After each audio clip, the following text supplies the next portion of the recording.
Hi, it's Diane, aka Eva. Just wanted to post my uh, video on my review of a cup of tea. I'm going to go with a pre-written copy here because my free thoughts on this go in so many different directions. It took time for me to pare it down. My thoughts were almost as long as the book. This book is truly a work of art. It is a most enjoyable read while leaving the reader the experience of immersion into the world she created. The title tells us where we are being immersed, a novel of 1917. This gives the reader a springboard from their own knowledge and understanding of life in this era. Some general comments first. I was amazed at the punch this 200-page book packed.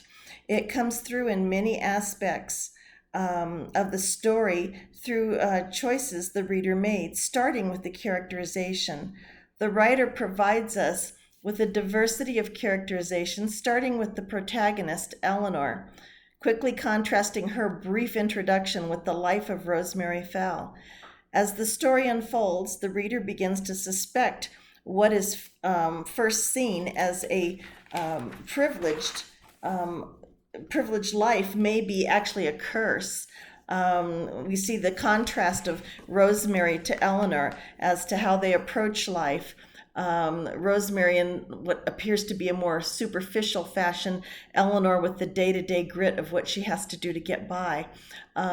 We see the characters Dora, who's a storekeeper and that sells hats, and Gertrude, the housekeeper, who is a loyal employee, almost family, and Miss Wetzel's boarding house, kind of a mother to all, but still with a watchful eye. Philip is an interesting character, showing the life of a person born to working class who rises through hard work to a business owner of means. His roots remain. He is a man of principle who cannot stay safe and turn his back on the war when it finally arrives. Eleanor works hard and realizes there are hard times ahead. Rosemary is more buffered from the war through her money and position. The plotting introduces each of the characters to us in order of importance of the story, starting with the brief look at the protagonist, who quickly is brought under the protective wing of Rosemary Fell, a beneficiary of the upper class and close to royalty as New York has. A single antagonist is not clear, though Jane Howard probably comes closest as an individual. Among others are the war and the economy as antagonists. While not individual characters, these elements certainly conspire to work against Eleanor's hopes and dreams.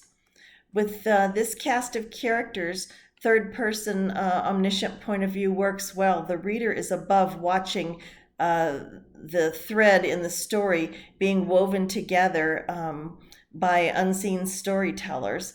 The driving question is, will Eleanor and Philip overcome the obstacles that seek to divide them by accident or by design? Setting and description of New York at the turn of the century era is brief and specific. It is a good choice to not distance the reader from the plot. Too much description would slow the pace, reducing the intensity of the story, I believe. At every turn, the reader is led to hope Philip and Eleanor will soon be together, but the wedding of Philip and Rosemary occurs, moved up because of the war. Eleanor's pregnancy keeps her tied to Philip, though he knows nothing about it. She shows up to see him off to war from a distance as he and Rosemary say a reserved goodbye, succumbing to the pressure of the presence of the public observing them. This is a telling contrast of the emotions of each of these women. Eleanor copes by worrying and cherishing the most recent letter from Philip, while Rosemary chooses to stay busy denying the situation. Rosemary seems more concerned about becoming a widow than about the loss of her young husband. I wasn't sure which was fueling her denial the most, the loss of the status. When the news that Philip had been killed in the war arrives. Um, Guilty conscience of the guilty conscience of Jane for not telling Rosemary about the affair and the baby. On page 156, that's kind of telling when she is kind of starting to come unglued because she realizes that she has betrayed Rosemary. And the guilt is really starting to get to her. That was the beginning of the end. Philip returns home while Rosemary is having a seance to try to contact him. Ultimately, Jane sides with Rosemary as Philip remains an outsider. At the park, Rosemary realizes she's lost Philip when she sees the baby. This is not a position a woman like Rosemary will tolerate being in. I didn't see the tantrum coming at that point, but I knew that she would be falling apart or trying to, pull something. The ending is amazing. First, the killing has to be in rage because Rosemary doesn't have the fortitude for premeditated murder. I love that the reader knows what happened to Philip before Eleanor does. We want to tell her, comfort her, because we have become attached to these characters. Clean, tight writing in a whirlwind story with few distractions. I'm a reader who really enjoys being able to read a book and not be distracted by 20 pages of setting and description. I want to interpret a plot for myself, and I find that if there's too much setting and description, it's like I don't have to participate in this book. They're just going to tell me everything I need to know.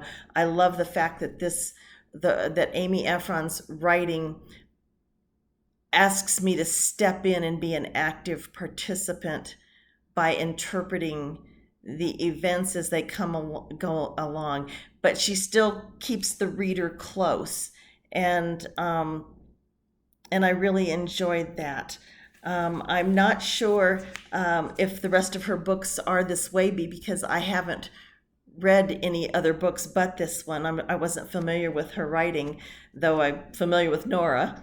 So I'll be looking at the rest of her books to see what other titles. I hope her writing is the same with the other books, because I would really like to read more of her writing. And this is one of those books that when it was done, the story was complete for me, but I was really sorry to see it end. I wanted to keep reading. I don't know what I thought I wanted to happen, but I wanted to keep reading. So I will be definitely looking into her further writings. And after reading this, I've made sure that my daughter is going to have this on her TBR shelf in the near future. So thanks for listening.